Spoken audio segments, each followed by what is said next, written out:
Did we finish human services, or was there other questions? Were there other questions of human services? Okay. Then we're finished with human services. All right. Moving on. Where are we at? What's the next one?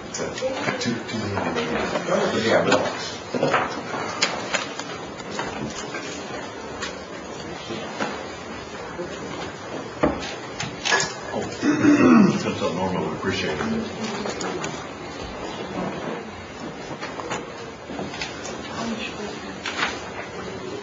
We can continue that. Government resources will be our next division. It's about a $3 million budget, pared down about 10%. The 1.1 projected to be unexpended. 600,000 of that is in the government resource department, and it's scattered across about all the accounting units in that department.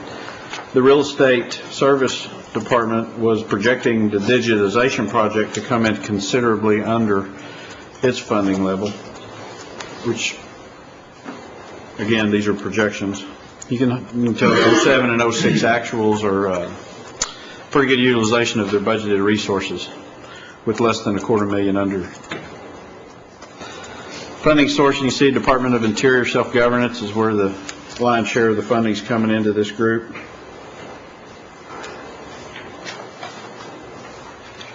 Very small dollars for salaries and benefits that are in vacants or new positions. One new position. And that's in a housing policy office. Government resources has 3 departments: evaluation and compliance, government resources, and real estate services. The evaluation and compliance budget is a 4% nominal increase budget to budget, with a $130,000 increase over 07 actuals, which represents a 36%. There are no significant change from 08 budget, but the regulatory and compliance budget previously funded from the IHPs now appear to be included with the IDC funded budget. The significant increase over 07 actuals is related to staffing increase during 07 at mid-year. The government resource department has a 10% decrease in its budget due to a reduction in the self-governance oversight budget of $278,000 and the removal of the IHP annual APR oversight of $234,000. These are partially offset by the addition of a new 08 budget named Government Resource Housing Policy Office, and that's at $344,000. There's a significant increase in government resources compared to 07 actual spending level, 40% or $374,000. And the increases are on all 6 budgets within this department. The increases are spread out over nearly all operating type budget accounts. So this particular government resource department is budgeting significant increase in funding over 07. The real estate service department has a 15% decrease, or $219,000 budget to budget, but basically flatlined with the 07 spending level. In 2008, the department requested $350,000 for a digitization project of land records. That budget's being reduced by $200,000 down to $150,000 for 09, which accounts for the majority of the decrease. And you may expect the program to come back and request some more of these funds for this project to continue in 09. And again, compared to 07, it's flat. That completes my review of government resource. Any questions of government resources? Next group's the Marshal Service. Yes. And one thing that I would like to point out in the review on government resources, where it shows a slight decrease due to reduction of DOI self-governance. Actually, there's a issue in regards to timing on that, and what it is we decided mid-year to have the Delaware MOU payment to come out of our budget, and we will be doing a budget mod at the very beginning of the year to include that, and it's about $270,000. So that's what indicates that. In other words, we'd already turned in our 09 budget, when that decision was made. So that'll be, no, that's DOI for Delaware. Is that the aid to tribal government money? Yes, Okay, thank you. yes. And my understanding is there is no money that comes off the top of that. There's only administrative costs on the housing money of $20,000. You mean that we withhold? We Correct. actually give them the total amount, Their aid to tribal government. including indirect cost, or contract support is actually what it's termed. Any associated contract support is included in that. And all of that is within the MOU, the agreement between the Delaware tribe and us. So whatever is in that agreement is what we budget for and what we pay. And that dollar amount will change slightly depending on how much the funding is from DOI. We just pass it through to them. Thanks. Thanks, Steve. The next group's the Marshal Service. As you see, the Marshal Service has a history of unexpended dollars. One point, the 2006 unexpended dollars are the federal dollars, HUD and the COP meth grant, 600. The 836 are all HUD dollars, or 839, excuse me, of unexpended in 07. The 2008 projected unexpended, 600,000 of that is HUD dollars. And you see that the total budget's relatively flat, but the spending's consistently under that. I would comment that I think it may warrant a review of the Treasurer's office. It appears the practice of this group spending is the tribal funds are being utilized first instead of last. This practice will always result in federal carryover instead of tribal carryover. And we always want tribal carryover. The funding sources. Ms. Fishing Office. How do we address that, Brad? I'm curious. I would recommend that the Treasurer's office conduct a review of the spending practices and patterns, because we're talking about several funding sources here, dealing with several different federal funds as well as tribal. A lot of different expenditures are allocated across different platforms of federal versus tribal, and the way that there may be an accounting type fix to this. You know what I mean? In the way that expenses are being allocated to which accounting units. But anytime that we have a consistent carryover of federal dollars on a program that's performing the same service with tribal dollars, and we're not carrying over the tribal dollars, then obviously those tribal dollars are being spent first. How do you do that, sir? I will direct the Treasurer's Office to report back to us at our monthly ENF on this. Can you make sure the... Yeah. Oh, thank you. Yeah. You look at, They are making a note of this, right? and here are the funding sources. You can see that general fund is funding at almost the same level as HUD funding. When we look at the staffing for the Marshal Service, come on, the salaries and benefits is still increasing. You notice that there was obviously a significant increase in staffing positions from vacants that were filled during the course of 2008. That's why the $679,000 in vacant or unexpended salaries dollars are being identified as being filled in 09.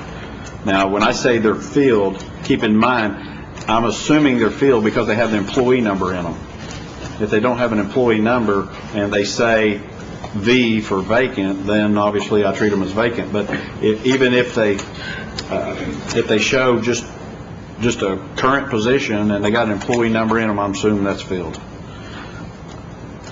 And here's the head counts for the marshals. There are 2 vacants, no news.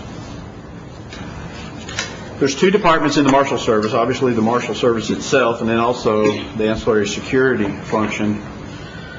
The Marshal Service requesting a 2% increase, or $95,000, compared to the 08 budget, but 24% increase, or $811,000 increase over 07. And that's primarily on HUD funds of the Indian Housing Plan. In 2006, the program underspent its IHP funds by $468,000. In 07, it underspent its IHP funds by $678,000, and OOH projected for projections are indicating another $600,000 plus of underexpended federal funds, and that goes back to the comment I made earlier when we started. The Security Department is 100% indirect cost funded. It provides a service to all programs, federal or tribal.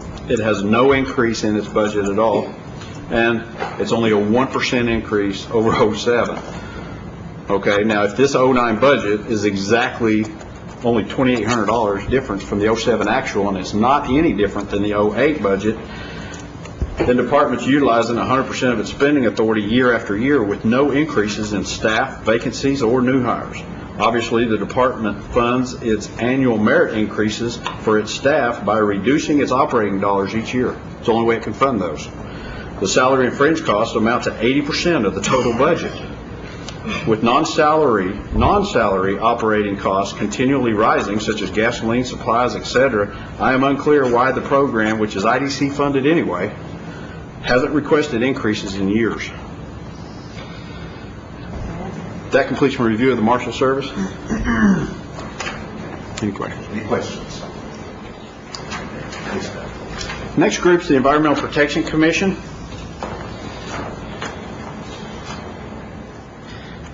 Total budget for that group slightly under $4 million. You can see that the program underutilized its budget in '06, or actually spent about 73% of its budget. In '07, it spent about 80% of its budget, and is projected to be about 67% expended in '08. Now, the Environmental Protection Commission has a lot of grants in it, a lot of different grants in it, and a lot of project-related stuff that goes, beyond a 12-month period. So don't get alarmed with this chart. Here's the funding sources. Obviously, EPA's predominantly the funding source. The salaries and benefits, again, you notice they're filling positions. You can see it here in this chart where the vacancy or unexpended dollars of '07 and '08 is being reduced in '09 and being filled with full-time equivalents. There are the vacancies are 3. And then the actual budget is a $236,000 decrease for the EPC compared to the '08 budget. And it's in several EPA programs, including the Consolidated Superfund grant, which decreased by almost $200,000, as well as a 40% reduction in the water planning grant funded out of the Gen Fund. Compared to '07 actuals, the EPC's funding requesting $910,000 more than it spent in '07. And the grant increases over '07 account for 414 of that, almost half of it. But the increases, with the balance of it made up in the HUD and water planning grant that began in '08. That completes my review for environmental. Any questions on environmental? The next group is the Gaming Commission.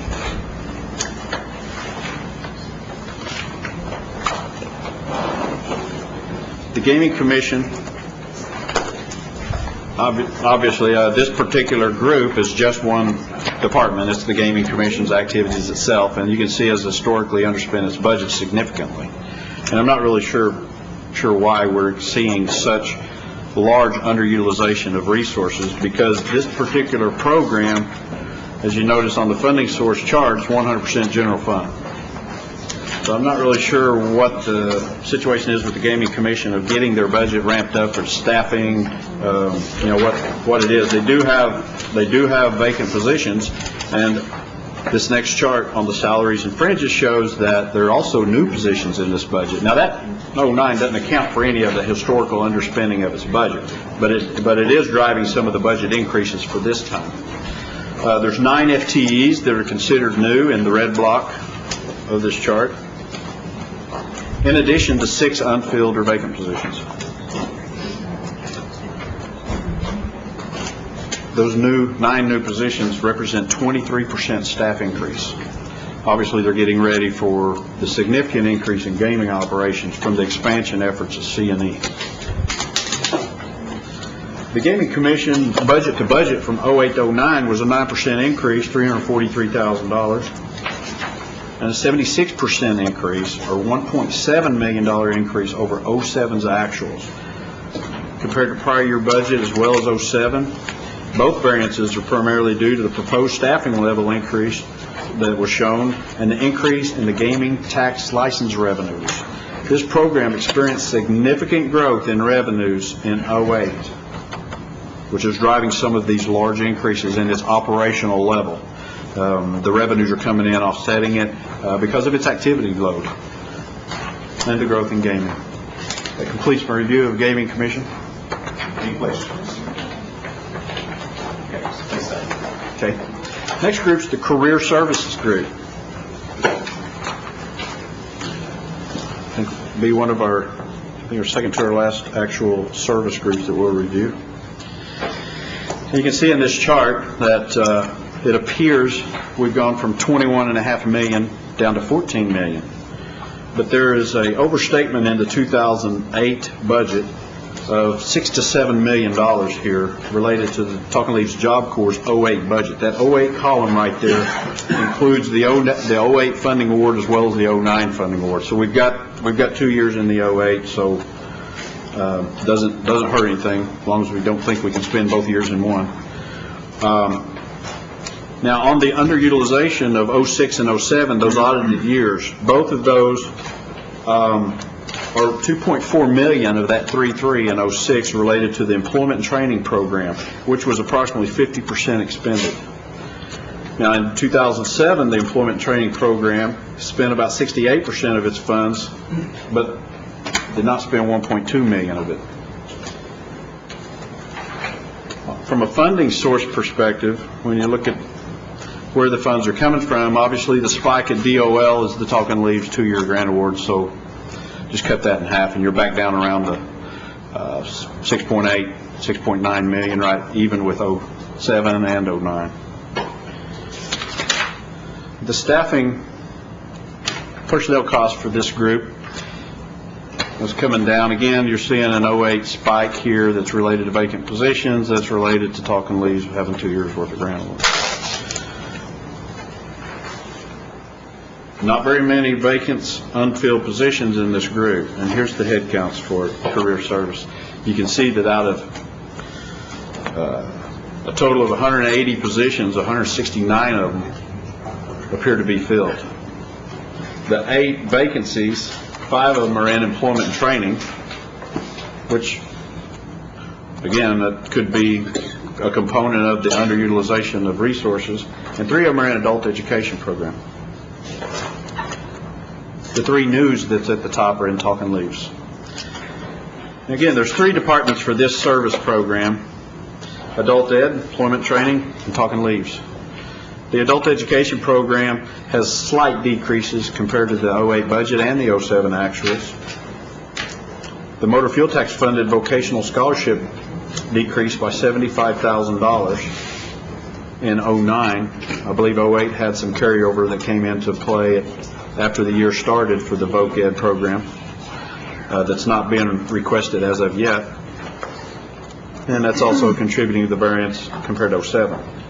The Employment and Training Program has a 9% reduction budget to budget, and that's in the 102-477 Employment Training Grant, which has a decrease in grant funding of nearly $200,000, as well as a significant reduction in the general fund program called IHP Employment Training Services by $169,000.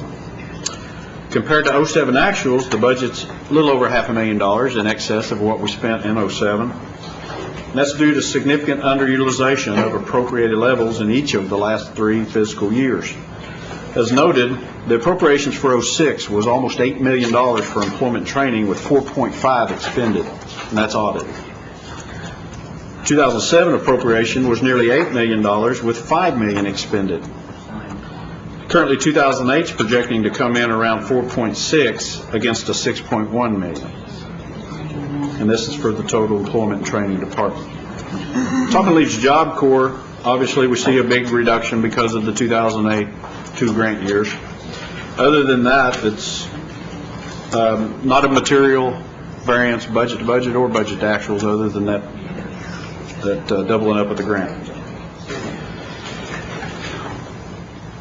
That completes my review for Career Service Division. Dr. Cobb. I've just got a question. Most of the time, there are good reasons for this, and I kind of go through and look and see what they actually spent, what percentage. And what is Ross OK06? That's in Employment and Training Career Services. The Ross grant? Yeah, this is a grant, but what does that actually do? It's Residential Opportunity Service Program. It's a HUD program that was not funded. We're using carryover dollars. And we reapplied, we don't know until January whether or not it was, what we were getting. And tell me about the Taro sum, the very bottom of that. In 08 there was a $426,000 budget and $134,000 was spent. Basically used 32% of it. What does that do? What is the Taro sum? It's the very bottom line on Employment and Training Career Services. That Taro account is our one where we actually collect the fees from the construction sites and work plans. You use that money for administrative costs to collect fees? We're using it for training. For training? Yes. Okay. Okay. Thank you. That's what I want to know. Thanks. Ms. Jordan. On the Mazda, it's line 3560551 to 3560751. Tell me what program that represents. That's our deposit. You want to come forward? Close to the mic, please. Those are our Nahasda resident services, and that actually helps with the clients in the housing. Those are just old cost centers. They change every year, so it's under the 3560851 this time. It's under 35. Okay, right down here. So it is funded? Yes. Okay.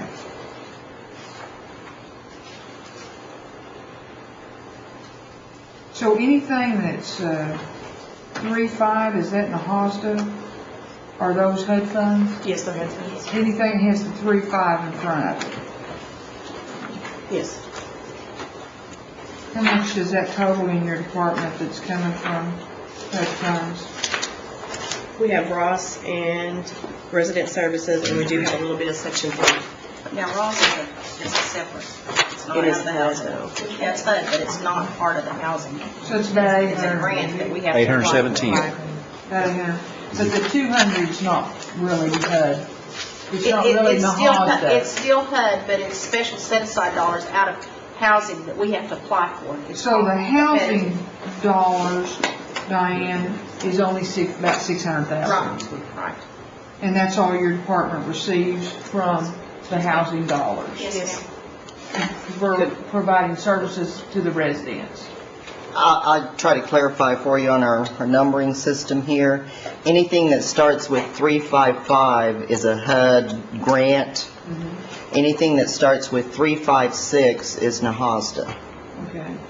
And all of that money is it counseling money or assistance for housing, or what are we actually doing with it, Diane? We have got, when Career Services was formed and those social services positions came over from the Housing Authority back in, I believe it was 2004, we received 8 of those employees, and they work in our department doing employment services for those housing recipients, and they're also responsible for doing social and life skills classes at those housing residential sites. That's You got Gary Ketcher's old program. some of it. Okay. Norma got most of it, we got some of it. Okay. We just got the employment end of So it. you didn't get any of the housing money last year? No. Okay. That answers my question. Thank you. Mr. Baker. Yes, on community investment project, which is, I guess we know it better as summer youth. Yes. What would it take to make a portion of that year-round for the kids in Fairmore that can work in those offices, the kids in at the different clinic sites, and where we could actually have some of these high school and maybe college letter age interns or something that could almost do a work-study type project for us during the year. You all had asked for us to report back at the Education Committee, and the staff are going through those files right now to get a more accurate number. But based on what we have this morning, just from calling the offices, because I figured this was probably going to come up, the 318-119 is what we've requested for next year. We've got right now 43 that have been extended on the program. There's 29 of them that were on the Tribal Funds Program, and then there was 14 on the 102-477, and they were extended up through September the 30th, because that's when the end of the fiscal year is. Right now, we have identified around close to 130, if you count the ones that's been extended, right around 130 that would probably request extensions. Counselor said that right now they've got 73 plus that have come in and asked for assistance. They're either seniors or they're in college, or they could be juniors in high school. We're trying not to work with those 14, 15, 16-year-olds, and I'll tell you why. Because we had to put those in basic skills, and my GED teachers are the ones who did the basic skills, and they're working with adults right now on our GED program.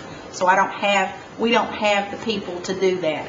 So we're just looking at those older students, because from an insurance perspective, a lot of employers will not take those younger ones. And I can understand that. Right now, if we did 170 kids up through December 30th, it'd be right around $196,238, where you could take it out of this 318 that's already on the budget. I'm going to make a motion that we add the $187,000 and make that line item $500,000 so we can continue the intern program for our students around Cherokee County. I second. Okay. Motion's been made and seconded that we add $187,000 to the program. That was $196,000, not $187,000. No, on top of your 313. Okay. Oh, okay. Gotcha. I'm sorry. Take it up to I misunderstood. 500,000. Okay. Okay. I think that'll work, right? Okay, the motion's been made and seconded. Discussion, Dr. Kyle. We're talking about community investment project, is that correct? Well, I mean, and I'm not debating, but they spent 47% of their budgeted for last year. Well, but this was done early, and summer youth really didn't start till after they'd already put these in. That's what we were But he's talking talking about actuals. He's talking about 08 actuals. Oh, I'm looking at 08 actuals, they only spent 47% of what was budgeted. And they budgeted 372 last year. No, we won't have that spent. A lot of payments of these that are running through the payroll module are coming in 2 weeks in arrears, and even though they may have worked in July, they may have got paid after the 25th, which is what my projection stopped at July 25th. I would have, to see where we are as of today, mid-September, I'd have to run an updated report to see what it projected out, but it stuck out to me too, and obviously this report at 725 looks like it's going to be grossly underutilized in this program. But a lot of these expenses come in post 725 because of the 2 week in arrears payroll and the August payments, and the continuation of some of the schools. And see, we still have probably some expenditures that's going to hit on that summer program. So we had a youth conference that we're still getting bills for. There were intern expenses. There was some other things that's still hitting. I'm not necessarily opposed to the motion, but I would really like to wait until I see some of those actuals. I'm not opposed to it, but I don't have updated numbers. So. Okay, but also some of these underspending is going to be light because we weren't geared up, and a lot of the kids did not get started when the program was supposed to start. And what we're hoping to do is to take those kids that were on it and carry them through the year, and then that work will already be done, and then the new kids can come on, and I really think it'll be a more effective program because they won't be recertifying a bunch of them, because if this 130 is already in the system, then they'll just continue through and they'll work with the fewer number to get them online in time, so that we'll really get the money out to the kids, and the kids will really get some work experience at the Cherokee Nation, and But no, this is an expansion of the program. There's no doubt in my mind that if we do something besides just summer youth from June whatever to September whatever, and if we continue 130 kids on through the school year and then pick them up, on the backside again, they're going to spend more money. There's no doubt in my mind, and I think we'll spend it more efficiently because they won't be dealing with 500 kids because they'll already have 130 or something in the system, so they'll get them started quicker. Do I still have the floor? I'll yield. What's your assessment of that, as far as the program growing? We've got students right now that we're terminating off the program, and if they have requested extensions, we won't terminate them. We won't have to do all that excessive paperwork because we're trying to get all this stuff done before September 30th. What he is saying has some merit because if they're already on the program and already in the system, we'll just actually carry them through. We won't actually have to do any additional paperwork. We'll have already some of those older students identified. Okay. Thank you. You still have the floor. I think I'm done. Ms. Jordan. And if I understood Diane right, you have identified 130 young people that want to extend out on this program. You've actually done your study. Yes, there was 29 that was on tribal funds. We've got 14 on 102477 that met the criteria for that program. And what we've done is we've asked each counselor to give us just some rough estimates, but we're going to try to have some more accurate information for you by Education Committee next week. But based on that information this morning, that's where we came up with this number. And this is the amount that Christy figured that we would have to run us through December 30th if we put on 130 students at the minimum wage, because minimum wage is going to go up as well. So as a result of your review, you know with accuracy, we've got these kids that need these jobs, and these are mostly your junior, senior College level. young Because that's what you people had requested that are in the trying meeting, to was make for us it- to get that information. They're trying to make enough money to get through those last 2 years of high school. And some of them are working 10 hours a week, some are working 20, and some are working 40. We've got some students that are married students, and they're working 40, but they're working at a place where they can get those 40 hours in. And this 187,000 will it will get you through the end of December. Yes, she's Okay. figured. I would take a supplement, a friendly amendment that might bump it up so we can carry it year round. Ms. Fishing Hawk. Do you have the numbers? Not for year round, we don't. We just did it through December 30th, because we start taking applications for the summer program in March and April, but that doesn't actually start in June. Well, you know that's going to be coming up the next question in the future. I know.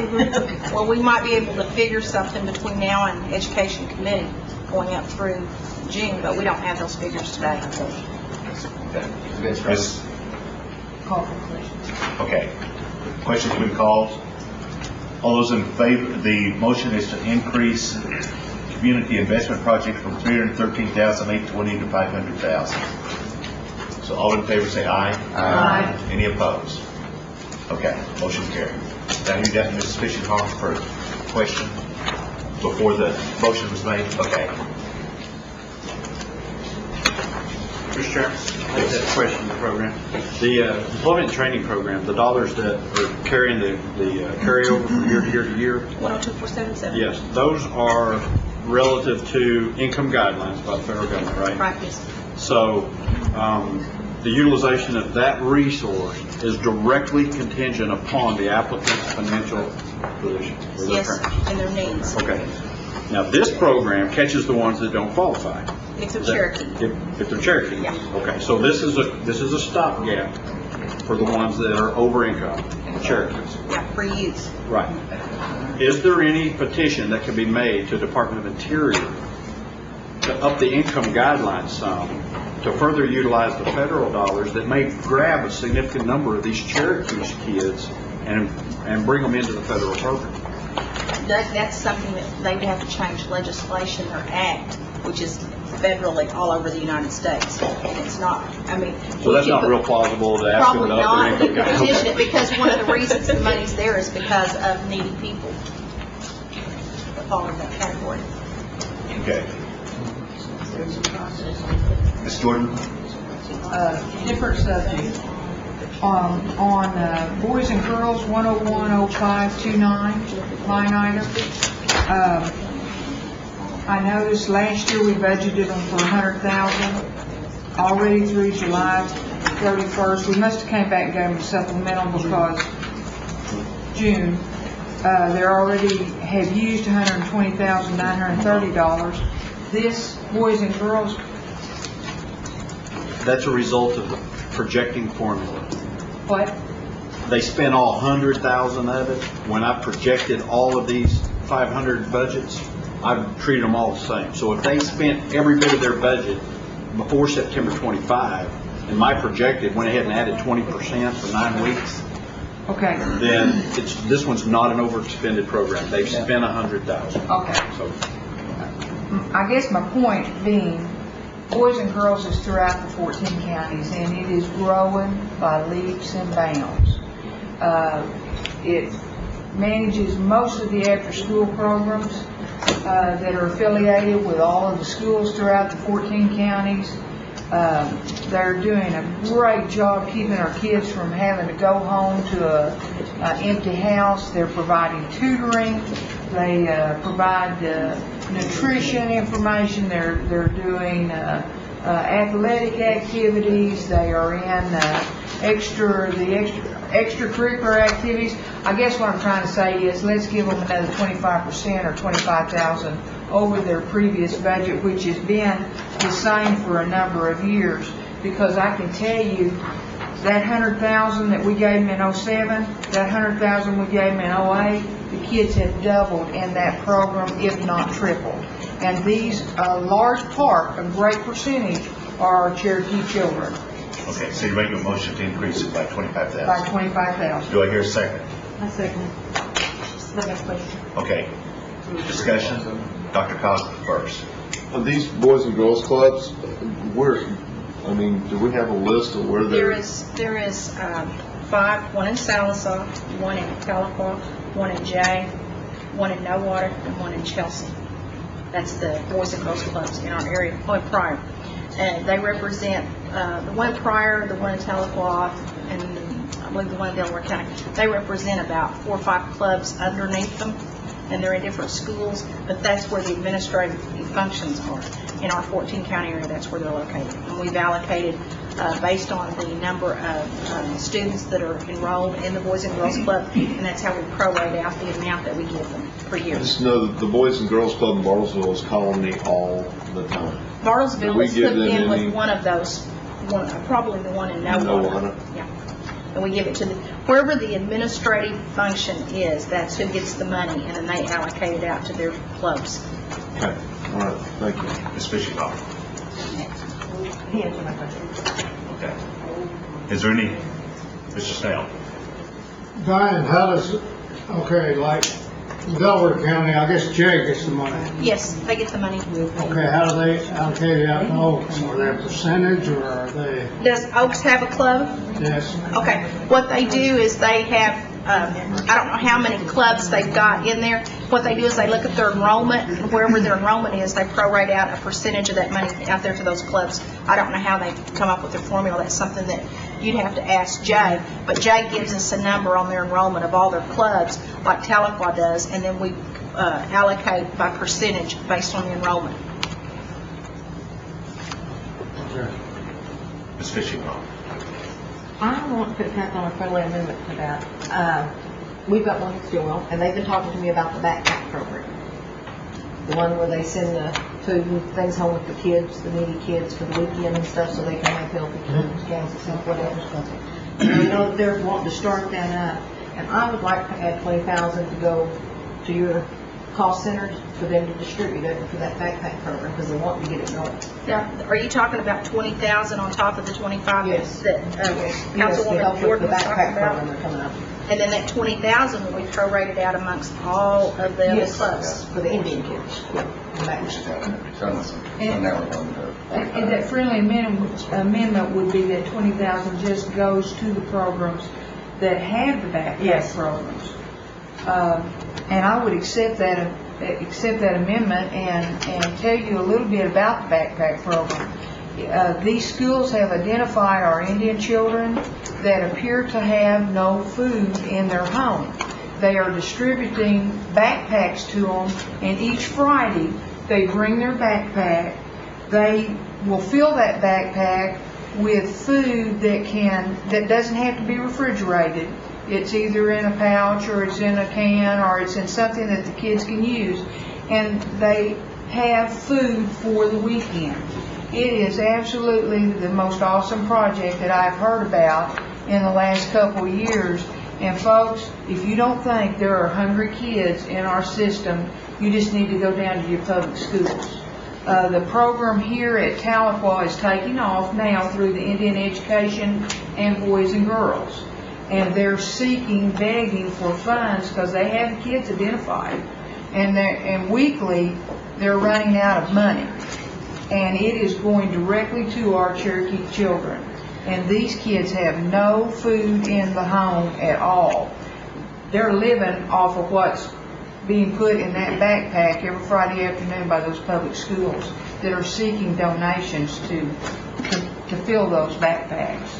Now, if we give the money to the Boys and Girls Club, the majority of the students that they have in Boys and Girls Club are Indian, they're Cherokee, a lot of them are.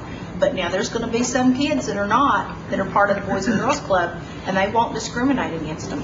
Well, and folks, I'm not against that because a lot of Indian homes have a few little non-Indian children. I want to see these kids in the 14 counties fed. How can they possibly learn in a school system if all they're thinking about is how hungry they are? Ms. Brady. This backpack program, is it administered by the school or by the Boys and Girls It's through the Club? Boys and Girls Club. It's an initiative that the Boys and Girls Club has started nationally, and some of the clubs are taking it and running with it. Okay. Because our church has something to do with it.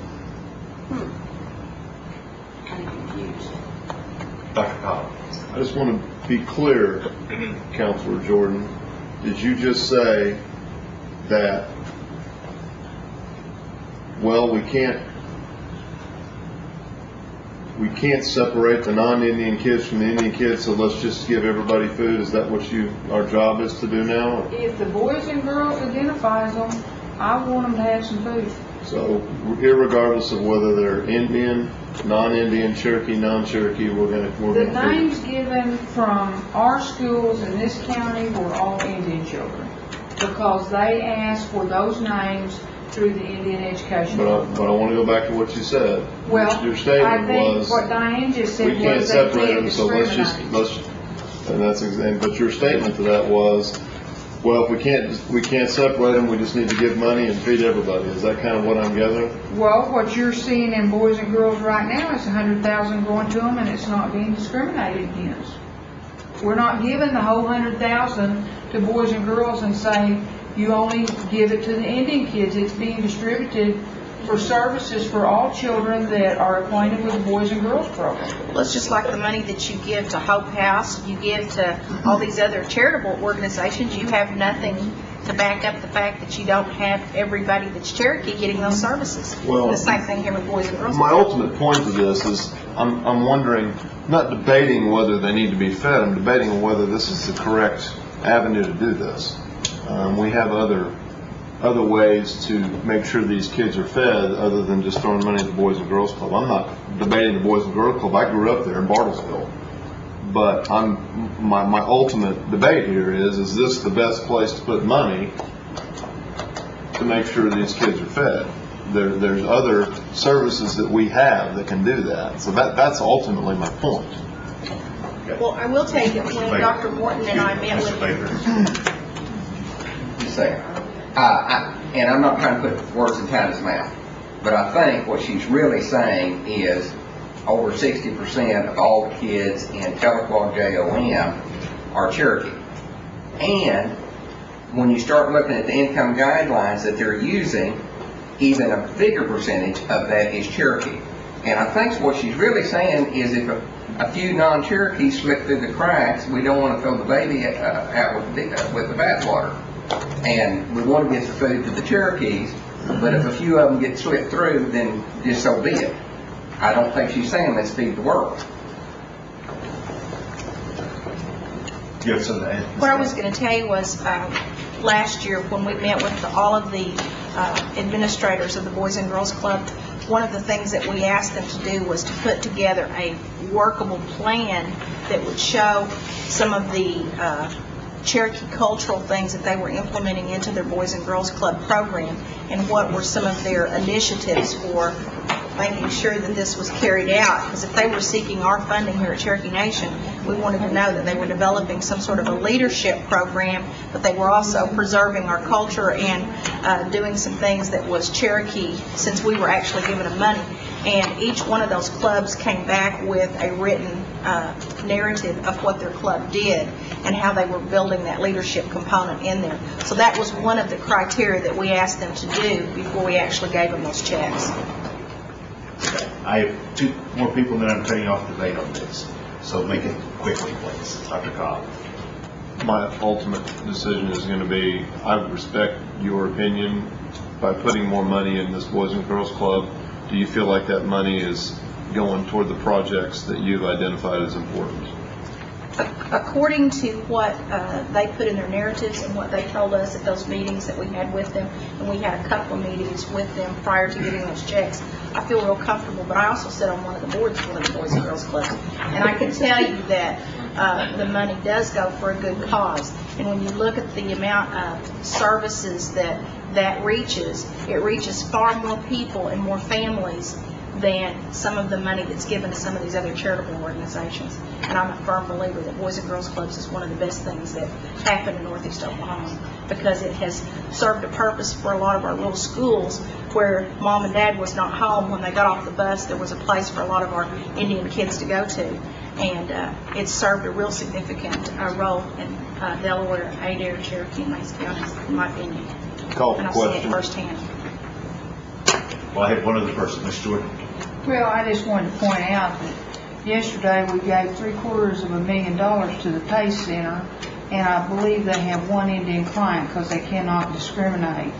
We routinely use $300,000 a year, well, $150,000 a year for each council person to pay roads in their district that are driven on by Indians as well as non-Indians. Every program that we have, folks, somehow there's an impact not just to the Indian but also to the non-Indian in the community.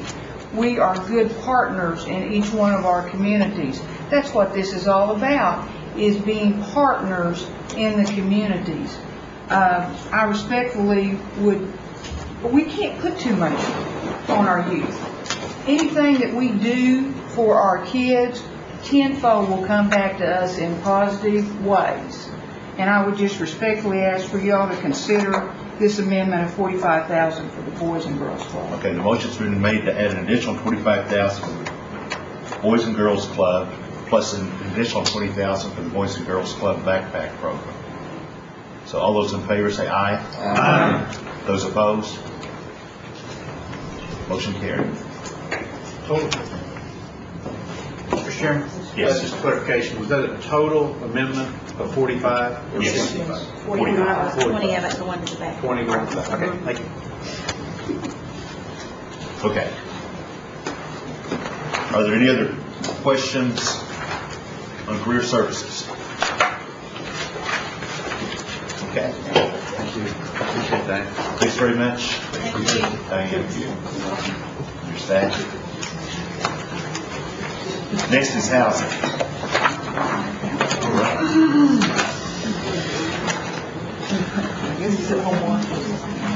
All right, the housing group, which as you know was formed relatively recent. You notice that we have a significant decrease from 07 to 08 budget. The $8 million that's projected in was underutilized in 07. $5 million of that was in the housing rehab department, and $3 million in housing. The The $7.2 million projected to be underutilized in '08, 3.6 of that is in housing rehab, and 3.6 of that is in housing. The $24 million does not include any '09 Indian Housing Plan funds yet. When you look at, here's the funding source report. Obviously HUD's predominant there. The staffing package for this particular group has no vacant positions in it identified. Significant increase. It has 2 full-time equivalents related to the new. And remember the, let me get to the head counts here, if I can get it to switch. You can see the impact of the 100-plus housing employees coming over in May. And again, this '08 number of 60 is compared to previous comprehensive budget. I don't have any way of keeping that number dynamic throughout the year. 3 departments in the housing group. First one's the Cherokee Apartments. Basically no change in its budget. $50,000 increase over its '07 actual spending level. The next department is housing itself. It's requesting a $368,000 budget increase, but it only represents 3%. Now that $368,000 is a combination of several things. There is a $2.8 million increase in housing proceed activities such as MIPA, proceeds of sale, low rent, and mutual help operations. These increases are offset by reductions of $2.5 million on IHP funded activities such as rental assistance and modernization due to multiple IHP funding years. Compared to '07 actuals, the housing department has a $7 million decrease, and that's because in '07 they were expending '05, '06, and '07 IHP block grants. The '08 budget, '09 budget only contains funds from the '08 IHP block grant so far. So some of these variances are going to reverse themselves once the '09 IHP comes into play. The Housing Rehab Office, the last department, budgeting a $2.2 million decrease, or 18%, and a $1.3 million increase over '07's actuals. The decrease, again, is due to the '08 budget reflecting '05, '06, and '07 IHP funds, and the '09 budget reflecting only the '08 IHP. You can keep track of all that. So it's real difficult to compare multiple budget or appropriation years and at the same time consider multiple IHP block grant years that are being expended in various, taking 2 or 3 years, 4 years to expend all of it. Any questions in the housing department? Any questions for housing? Doug, on the travel funds, I see minor emergency repair at $100,000. Looks like we expended $340,000 last year. That's a good program. I know David has reported to us that they can use HUD funds for some emergency repairs, but I feel like we ought to put another $100,000 in there from travel funds to make sure that we continue this operation on. Make a motion that we put $100,000 into minor emergency repair. Is there a second? Second with a friendly amendment. Okay. What do you think they were putting on? Could we put 200,000 in there because they expended in '08 $440,000? I'll accept that amendment. So that was to, 200,000. Add $200,000. okay. Is there any discussion on adding 200 to the minor? That's to the minor emergency repair, Yes. which is on page 3, the first item. First item. 200,000. 200,000. Is there any discussion? 3, is that correct? Yes, sir. If there's no discussion, all in favor say aye. Aye. Those opposed? Okay, motion carried. Ms. Fisher-Call. I want to talk about the housing accessibility program, because that's the handicap, isn't it? We got people on my waiting list, and we spent $683,000 last year, and we dropped down to 120. Just spend it all. I want to make a motion on that, because I got handicapped people, yeah. Is this from housing funds or? This is from Gen Fund, and I believe what we did last year is we started out with an initial budget, and when we brought carry forward on the table, that might have been increased. And when we were looking at this, we felt that that would give them sufficient funds to operate and really, get going in '09, and then if there was any carryover, that could be brought forward at a later date. What page you on, sir? Number 2 at the very bottom. They overspent their budget, it's going to be Well, that's a projection. They That's another didn't projection. overspend their budget. That's They're right at it, yeah. On the program, but handicaps, they kind of slowed down on because, which I understand, they want to slow down because they're getting real close, but We shouldn't have slowed down. If it's something that we don't have that particular budget, we're getting close, we can still do that through Mazda. And it shouldn't take considerably longer to do that. So we shouldn't slow down ever on any of these. If you hear that, call you. let me know. Okay. What Kylie said is really the way to go in this deal. 420 to begin with is plenty, but no one has any problems. If we need more, to come back to you all, and we did that with the chief. We did that actually after I came on board. He's all for that program. I will. You withdraw. And I agree with what Dave's saying. He can do that in the holiday, because usually you have a time period that you can point to that is, so. And the reason that this particular one is more than the emergency is the handicap. We don't want to wait. We want to go. It's usually needed right then. Yes. And and something a little different than what we had last year is I've got budget people that are monitoring these weekly. And if it gets anywhere close to projected that we're going to have a shortfall, we will go ahead and come forth at that time. Okay, I'll talk to you after. Okay. David, do they still have to meet that low income? The handicap is, preference is elderly, handicapped, and disabled at 50% of the national. Yeah, let me check on that to make sure. I may be telling you wrong on that. Let me check, and I'll make sure the whole council gets that. I'm not sure that there's I believe it is. I believe it's 50% less. But let me check on that. At the legislative conference on Monday, right before the council meeting, I would present I intended to do it at the last one, we ran out of time, the policy on rehab, emergency, and all those programs that they're administering up there. And I'll have that information in there. Ms. Jordan. Don't leave them.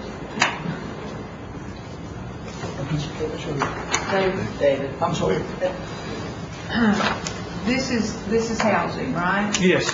Okay, and it appears that you're getting $13,500,000 of the Nahasda fund for the overrun year. Is that correct? No. Don't think so. 14.7. It says housing total. Yeah, there's multiple funding sources in there. Flip to page 5, you'll see it broke out by funding source. So how much are you getting total of Nahasda funding? 14.7. 14. Flip over 1 or 2 more pages, you'll see it by funding source. And Okay. excuse me, at some point in the next few months, you all will get the 2009 Indian Housing Plan, and that will go into effect on June 1st. So there will be that's what we've got right now in approved HUD funding, but on June 1st, there will be additional funding.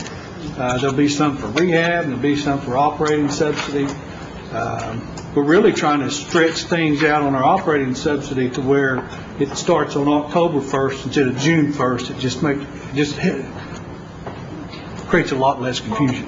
Well, my question is this, are we building any houses?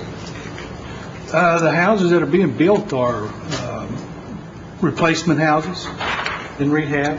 And of this budget of 24 million, how many replacement houses are we gonna do? I don't have a good count. 5? No, we're just finishing up 8, a contract of 8. We're fixing to sign a contract for 13. So, and that's the ones I know about. Those are the most recent. They've probably done a few more. 21 maybe? At least that many that I know of. So we're about $1 million a house, is that what we're talking about? Oh, no. That's, the rehab is where that's coming from. That also will fund emergencies. Do you have any idea through all these budgets, whether it's your budget or whether it's some other budget, how many houses will we get this year on the ground, whether they call them replacement, new, whatever? Are we going to get some houses? Community Services is the one that are doing the self-help houses. Those are the new constructed houses. So those would be found in there. Replacement is only if a rehab is going to be so much that it doesn't make economic sense to go in and do something. You said $35,000 repair bill. Right. Okay. So right now, self-help is the program that is going to offer a family that may not qualify any other way a house. Of course, I don't want to distinguish between, there's that program and then there's mortgage assistance. Mortgage assistance is for those that can qualify for a traditional loan out in the... Correct. Although we do, world. There's an offshoot to that, and that's the assumable program. And we have probably got close to 15 on that program.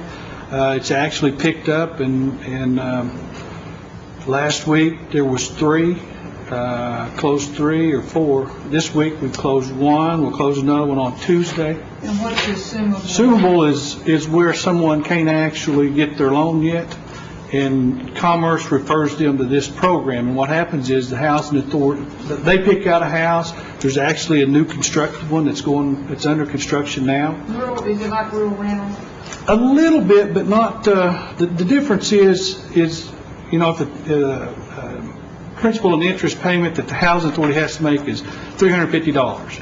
Well, that's what we charge the person going in there. Plus, we escrow what we think the insurance will be when they take it over, and the taxes will be when they take it over. And what the actual on those are, since it's in the housing authority's name, is a lot less. So, kind of one of the incentives is at the end of that period, when they assume it, they get that escrow account back. So, it puts a little incentive out there for them to do that. Well, I have a lot of questions from constituents that want to know if we will ever bring back any shape or form of the old mutual health program, which was so successful and placed thousands of homes across the 14 county areas that are being utilized today by our Cherokee families. Well, as I look at it, it's a policy decision that the administration and of course you all had to approach the administration if that's the direction, then because the reason we're doing mortgage assistance is because the chief and the council at that time, as a group, that's what they come up with. Don't have to address so many folks on the waiting list. So there is the possibility it could be revived in some form if the two bodies saw the wisdom of doing it. Yes.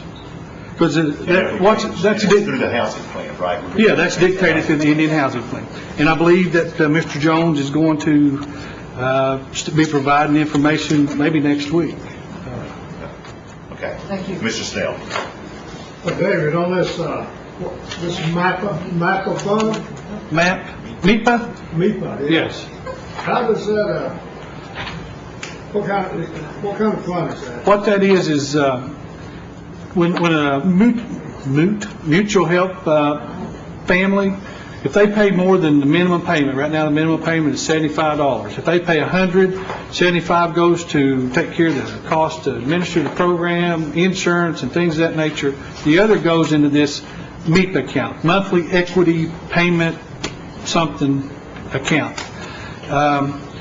And if they want to do something to their house, or if they have an emergency, they can access those funds to do that. If they want to change the water heater out, it needs to be changed, they can use those to do that.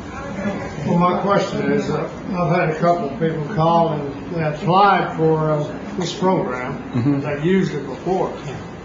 So they got a contractor to come in and give them the estimate and everything, as they usually do. And then they send in for their PO number or their money. But this stuff has been going on for, like, this one person was 6 weeks and they haven't heard nothing about it. And the contractor says, hey, my bid is, it's, materials is all changed. How can that, they said before we took the housing over, that was about a 2-week process. Now they got some that's 2 months old.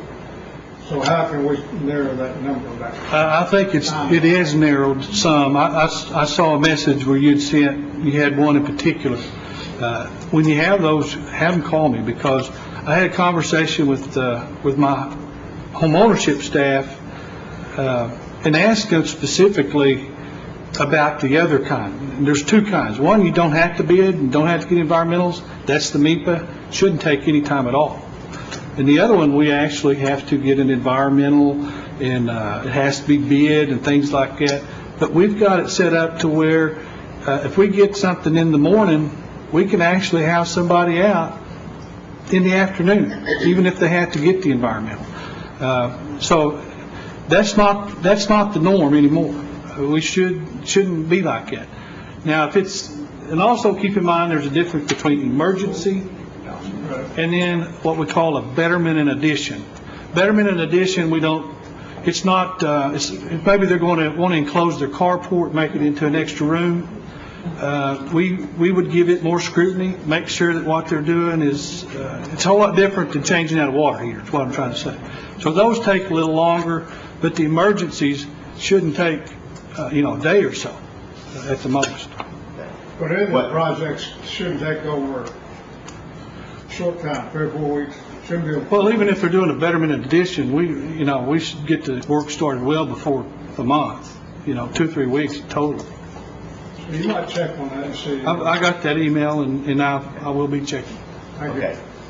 Our lunch is here, but I'd like to finish housing before we break for lunch. Now, you have at least 2 more people down, Mr. Thornton. I've got a question, I'll ask you after this. Okay. Ms. Jordan? David, you're still working on our subdivision so that we know what roads need to be Yes. worked on? I'm hoping that's on my desk today, because I asked them earlier in the week and they promised me. I know because- they'll get it to us as timely as they can. I just want to thank you and your staff, because I know y'all went through a lot of trying times this year, and you've made the best of it and continued all your programs, and really be thankful for that. Well, I appreciate that, and we've had a lot of help over here, actually, that they've helped us every chance they got, and because there have been some rough issues, and we worked through them, and I can see the light at the end of the tunnel, and we're working on that merit increase right now. So everybody's in a good mood, or most everybody's in a good mood. Are there any more questions for housing? Okay, Mr. Snell. That's just a comment. And you still got L.D. Wood in mind?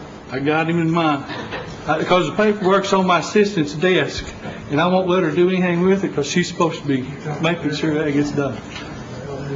Okay, so you ever done a question of housing? Okay, are we through with housing? Okay, I declare a 30-minute recess for lunch.